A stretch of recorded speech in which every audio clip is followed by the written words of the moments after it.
It's just gone 9 o'clock here in Portstewart in Northern Ireland, and it's a wild, windy day here. Quirn blowy, as we say in this part of the world. I hope you're staying safe and well wherever you are. And while we're still in lockdown here, I'm continuing to read from my books every weekday evening at this time. Thanks very much, everyone who's been joining me over the past few months as we're all getting through this, and it's been really great. Thanks for joining me, and I hope you enjoyed tonight because tonight, would you believe, we're up to chapter 15, chapter 15 of All Grown Up. And if you want to say hello in the comments or make any comments, just give me a wee shout and I'll stop in the middle as usual and say hello to you. So, chapter 15 of All Grown Up, Spielberg, beware. I was a final year student, so I was. I could hardly believe it. I was 21 years old and finally shaving daily. Somehow, in the midst of all the intellectual, romantic, and spiritual excitement of the past 2 years, I had failed to notice when exactly I finally began to need a daily scrape of the razor. Ironically, now that it was an essential part of my morning ablutions, I no longer had the desire to shave every day. After many years of longing for any sign of facial hair, now that I had them, I simply took my bristles for granted. I rebelliously went several days without shaving, as having masculine designer stubble like George Michael had become very fashionable. I resisted the urge to grow a full beard, however, as that was considered old fashioned, and I certainly did not want to look like Grizzly or Jerry Adams. Clive Ross grew a full beard to make him more like Jesus. As I moved into my final year of media studies, I realised that I needed to start preparing for my future career.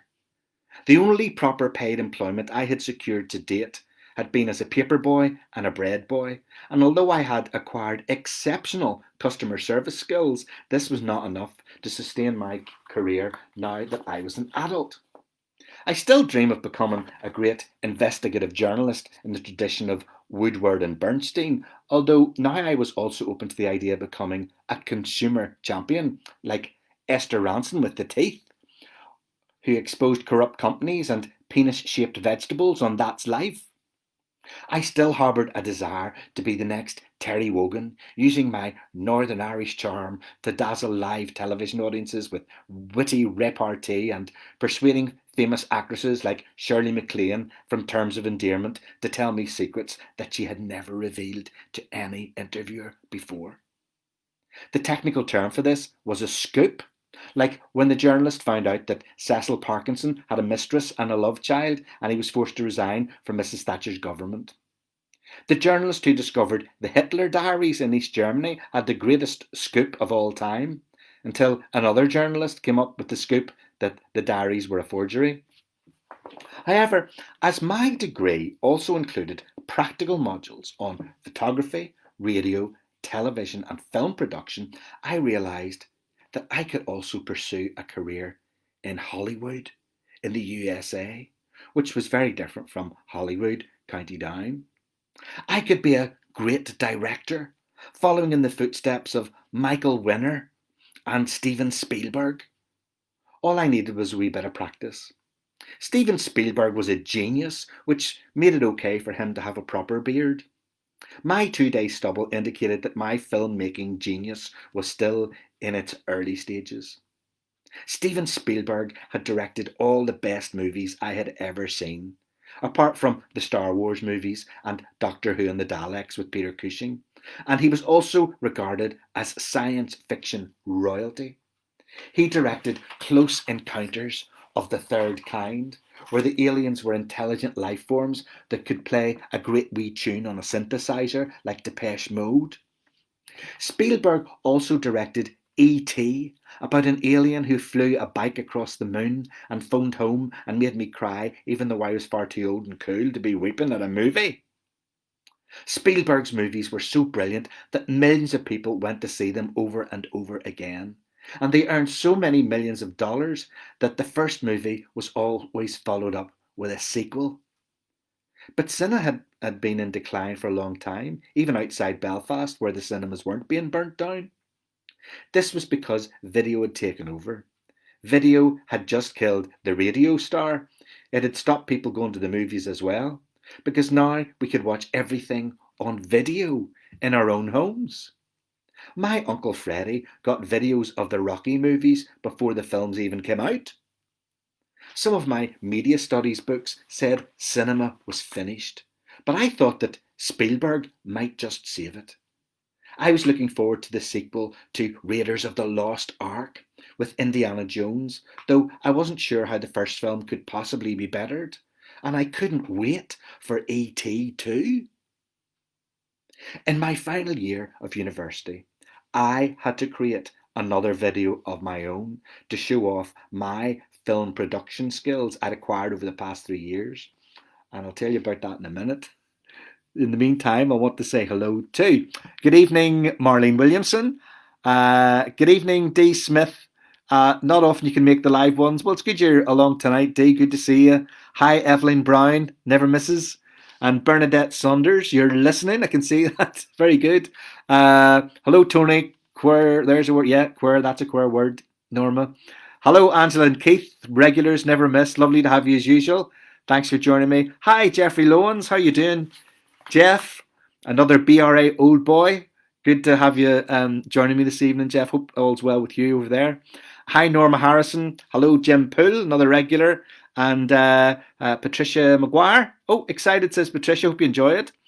Brendan Toll. Hello, good evening to you. Greetings from Southern California from Marty McCauley. Thanks for another great week enjoying the readings. That's great, Marty. I'm glad you're enjoying it. And hi, Susan Wilgar. Never misses. Great to have you, Susan. Good evening, Anne Kirk. Tony had a good laugh last night listening to your reading last night. Oh, yeah.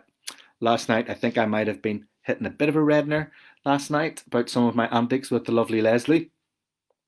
Good evening. There's a more embarrassing one coming up soon where it's the chapter about where I go and meet her parents for the first time. Hi, Davy Calder from Anne and Davy. Still listening in North Belfast. We're no dozers. Very good. Great to have good North Belfasters on listening and joining me as well. Brilliant. Hi, Karen McLean. Good evening. Hope you're well. Good evening, Roberta Robinson. Karen. Good evening. Hi, Michael McKinley Sr. Another regular. Great to have you. And Gail Reese says, hiya, Tony. What about you? Sticking out, Gail. Sticking out. Okay, so I'm going to continue. The story of my attempt to become Steven Spielberg. And I should tell you, actually, if you like this story, the actual video that I make in this chapter that I made in 1984, I have it. It's on my YouTube channel. Okay, so if you fancy a laugh, you can actually go and look at the actual video of this. Do you know what I'll do? I'll put a wee link to it at the end in the comments if you're interested. And it actually, would you believe it? It's my most watched video on my YouTube channel, apart from anything else. So somebody got to watch it after all this hard work I'm going to tell you about. Yes, so I had to create another video. I'd learned a great deal about genre and screenplay, plot and narrative. I'd studied everything from Citizen Kane to Dial M for Murder, and I knew how to create a really, really dark and brooding screenplay using ambivalent imagery and angular camera perspectives. This was my last chance to showcase my talents for the whole world to see. So I decided to put all of this learning into practice into one final, artistically complex and sophisticated production. I decided to make a pop video of an ABBA song. However, as ABBA had more or less split up and were no longer considered cool, Byron Drake argued they had never been cool to begin with, I cleverly found a cover version of one of their best songs by a genuinely hip new romantic band called Blancmange. This band had achieved a huge hit with Living on the Ceiling, and everyone thought they were a serious and credible part of the new romantic movement with their synthesizers and space-age clothes and implausibly large shoulder pads. The lead singer's hair was as big as his collars were small. So it came as a great surprise to many of their fans when Blancmange recovered a cover version of The Day Before You Came. This was one of the Super Swedes' final hits before Benny and Bjorn started writing songs about chess, and Agnetha and Frida released solo albums, which I alone purchased. The Day Before You Came was a melancholy song about how life for Agnetha was routine and boring and very sad right up until the day before she met me. Although this song had been one of ABBA's least greatest hits, it was a groundbreaking composition. In fact, it was the only love song I knew which referred to the gritty, everyday reality of having your dinner and watching TV. I'm sure I had my dinner watching something on TV. There's not, I think, a single episode of Dallas that I didn't see. I knew it wouldn't be easy to create a video worthy of the lyrics of this classic song that was good enough to be shown on MTV, but I was up for the challenge. After all, I had managed to simulate Armageddon on the beach and cemetery in Portstewart for my Cliff Richard video. Unfortunately, it's been lost. It's been lost in the mists of time. ABBA's original video for The Day Before You Came wasn't one of their best ones. It featured Agnetha in a raincoat with good shoulder pads, waiting at a train station in Stockholm and looking very sad because it was the day before I came. She was oozing Scandinavian beauty and melancholy, but it was still just a video on a train. The official Blancmange video didn't do the song justice either because there were far too many scenes on a more dirty-looking train in London. Blancmange even had the audacity to use parts of the original video to suggest that Agnetha was flirting with the lead singer, as if he had a chance with his bad teeth. So it was my responsibility to create a new music video worthy of the song as a tribute to the genius of Benny and Bjorn and the beauty of Agnetha. Frida just sang a few oohs with a new spiky hairdo in the background as she was busy moving on to a serious rock with Phil Collins. I persuaded a few of my fellow students to play the lead romantic parts. My housemate Colm agreed to be the leading man, going through the motions of life without love on a dull and ordinary day. I persuaded Heather with long hair to be the girl who hadn't come yet. Byron Drake laughed and said there were many girls like this in the Christian Union. Colm looked good on camera because he was dark and handsome like me, and my chosen Heather looked amazing when she shook her big hair like a member of Bananarama, and I transformed her into sexy slow motion. I considered getting the video in California or Barcelona, but my budget wouldn't stretch that far. In fact, I hadn't enough money to buy train tickets to transport my principal actors to Belfast. So I made the artistically innovative decision to set the video in a university in Coleraine. My promise was that it was the day before the girl got transferred into an easier course at Coleraine after failing her first year of law at Queen's University in Belfast. As nearly every video production at the Media Studies department contained at least one scene set on the beach in Portstewart, I decided to shatter convention and filmed my video entirely in the stark urban landscape that was the university campus. I wanted it to be really, really dark and really, really deep. Behind the superficial narrative of a love story brooded the suggestion of a socialist revolution with a hint of impending apocalyptic disaster. When I explained to the professor that I wanted to create a Mad Max tone with new romantic sensibilities and a hint of Swedish quiche, he said he was relieved that I wasn't going to do anything too pretentious. I must have gone to lunch at 12:30 or so, the usual place, the usual bunch, sang Blancmange. I persuaded all my friends to meet up with Colm and me in the university canteen so I could fill them all having sausages and chips with baked beans. I gathered all of the necessary equipment, including a microphone with a very professional looking feather duster on the end, and as I walked across the longest bus shelter in the world, I could tell from the admiring glances I received that my fellow students were impressed to see a film crew on campus. When I arrived in the canteen and explained my vision for the piece, everyone was surprised that on this occasion there was no religious or socialist message. I explains that sometimes it was important to create art for art's sake and simply to tell a story that people might relate to and enjoy. It was almost also important that no one called you a wanker at the end of term screening. Hurry up, Tony Spielberg, Aaron Ward said impatiently after 5 takes of Colin eating sausages and chips. I've rugby training to go to. I informed Aaron that although he thought he was being funny and sarcastic by calling me Tony Spielberg, Spielberg's mates probably mocked him and called him Stephen Hitchcock when he was at college. I said I would remind him of this incident when the world premiere of my first science fiction blockbuster was on in Leicester Square in London, and then he'd be laughing on the other side of his face. You'd be lucky to direct a crap episode of Doctor Who, he taunted, and on hearing this the rest of the gang felt compelled to impersonate Daleks with their knives and forks and shout, "Exterminate! Exterminate!" How can the Daleks be masters of the universe anyway, said Aaron, when they can't even climb the stairs? Intellectuals always pointed out this particular weakness in the Doctor Who universe. Oh, you think you have found my Achilles heel, don't you, rugger boy? I'll have you know that some Doctor Who is almost Nietzschean. So it is.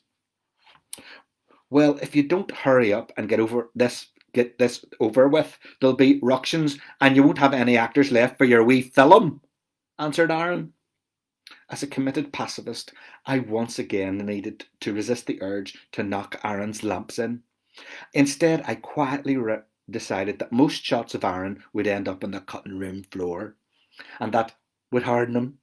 Of course, all of this unnecessary mockery wasted more time, and we had to do yet another take of Colm and his friends eating their sausages and chips the day before a Heather came.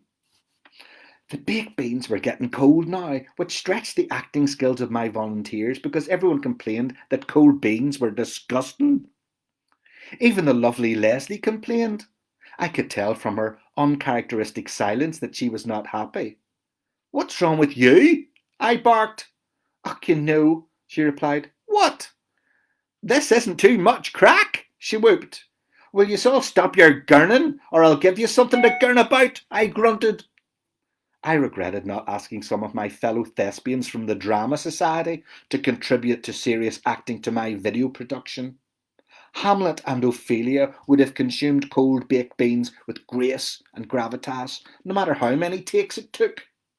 They may not have spoken to me, and they still didn't know my name, but they would certainly not have allowed any hardship, as minor as cold baked beans, to distract them from their art.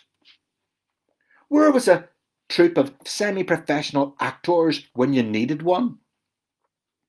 In spite of the tensions on set, which I knew were probably an everyday occurrence for Spielberg too, I eventually had sufficient footage to realise my artistic vision. After many hours of editing to ensure the scenes shifted in line with the narrative of the lyrics and the images changed on the most appropriate electric drum beat, my latest pop music video was complete. I showed the final edit to Leslie and asked for her critical feedback. Well, is it really, really deep? I asked. I want it to be almost Nietzschean. It's brilliant, so it is, but my hair wasn't right in the canteen and my earrings look all wrong, she replied. I brought a copy home, but I couldn't show it on my father's Betamax video recorder because my video was recorded on VHS. My father insisted that Betamax was better than VHS, and my mother said he was a very clever man, so he was, who knew a thing or two about gadgets. So we borrowed the Westy Disco VHS to recorder to debut my video in Belfast. Ah, that's a lovely wee story, love, was my mother's critique. I can hardly believe my wee son is able to do that all by himself. Well, it's really, really dark and really, really deep as well, you know, Mummy. I explained. It works on many different levels, so it does. You're doing rightly, son, my father said warmly, in spite of his disapproval of the VHS tape. Load of crap, said my big brother, laughing heartily. I'm kicking myself. "Class," my wee brother said finally before unplugging the video recorder because the A-Team was about to start on UTV. So as I say, and what I'm going to do, I'm going to put a link to my YouTube channel to the actual video that I'm talking about in this chapter, so you can judge for yourself. Oh dear, you'll see. Anyway, I was starting to get seriously worried about what lay ahead for me after university. There were no jobs in Belfast. You used to be able to rely on someone you knew in the foundry or the shipyard to get you a start, but now those days were gone, as Bucks Fizz would say. Every time I travelled from Belfast to Coleraine on the train, I looked out the window of my freezing carriage at the forlorn sight of the abandoned DeLorean motor factory. The shells of space-age stainless steel cars languishing in the rain seemed to sum up the Northern Ireland economy. Belfast was like one of those DeLoreans, plenty of potential, but scuppered by selfishness and stupidity. I tended to agree with my granny's assessment of John DeLorean. "That DeLorean fella's nothing but a bad old rip." Belfast was like John DeLorean, seemingly full of promise, but ultimately full of shite. If I was to get a job in the media, I would need to gain some experience and apply for lots of jobs. First, I applied to be a presenter on a new music programme called The Tube on Channel 4, but I didn't even get an interview. In the end, they gave the job to your man who played the piano in Squeeze, and he kept making mistakes.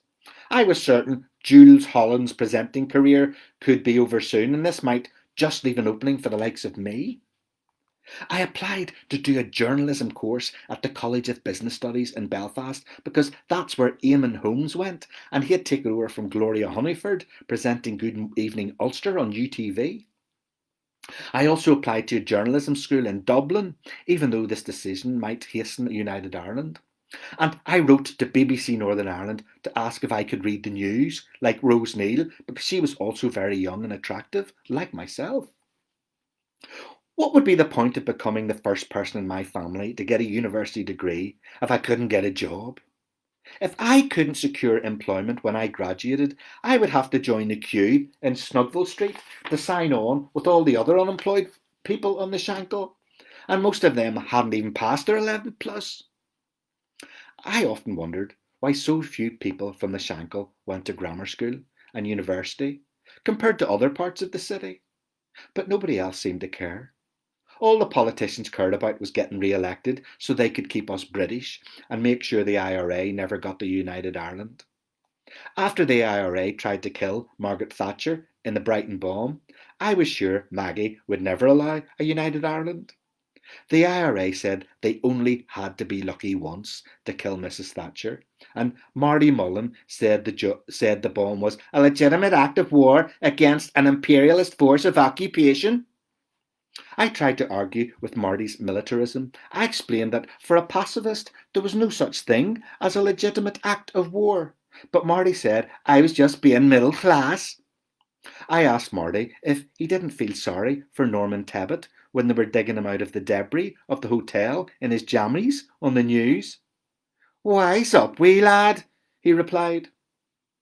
I was sick and tired of all the hatred.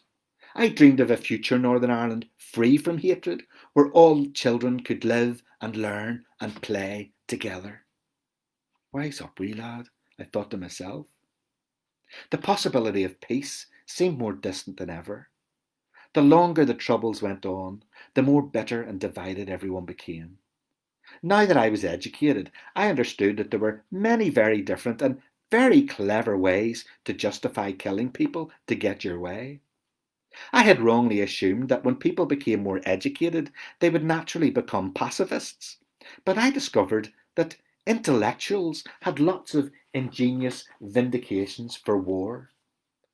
I was weary of all the excuses for killing people in Northern Ireland. But as I learned more about conflict in other countries, it was reassuring to know that other people killed each other to get their way too. I began to read books about war and peace in the conflict section of the university library near where Marina with the Daisy Duke shorts sat. I discovered that Jews and Muslims hated each other just as much as Catholics and Protestants did, and Beirut made Belfast look like a Sunday school picnic at Picky Pool. I learned that sectarianism hadn't been invented in Belfast. People in other countries also blamed everything on the other side while making excuses for the atrocities of their own side. And killing for the sake of national identity seemed to be a pretty normal part of being a human being. I was soon as fascinated by the subject of conflict resolution as I was by Tina Turner's thighs on top of the pops. If I could get a job as a journalist, I could start out reporting on the price of cows in Ballymena or reading warnings about fog on the M2 on a Monday morning. But I could eventually become a courageous war correspondent in a white suit and a bulletproof jacket, shining new light on the inhumanity of war around the world. The media was becoming more and more powerful, and soon audiences would be so appalled by the graphic brutality on their television screens, they would all choose peace over war. This was my vocation. I just needed to persuade someone somewhere to give me a wee start. Deep down, I was still a dreamer. So I was. There you are. That is us. Chapter 15 of All Grown Up. We'll be finishing it next week. So let's just say hello to a few more people. What have you been saying to me here? Jeremy says, I watched your video again. I watched the video again last night as I knew this was coming up this evening. It is classic. It is classic, Jeremy. Susan Craig says, we'll watch that end of the other week. I'll copy the link in a wee minute. Norma Fleming, I thought The Day Before You Came was one of their best, but actually, me too. I think so too. Not one of their more well-known ones, though. Me too, says Norma Harrison. Oh, all The Day Before You Came fans are here.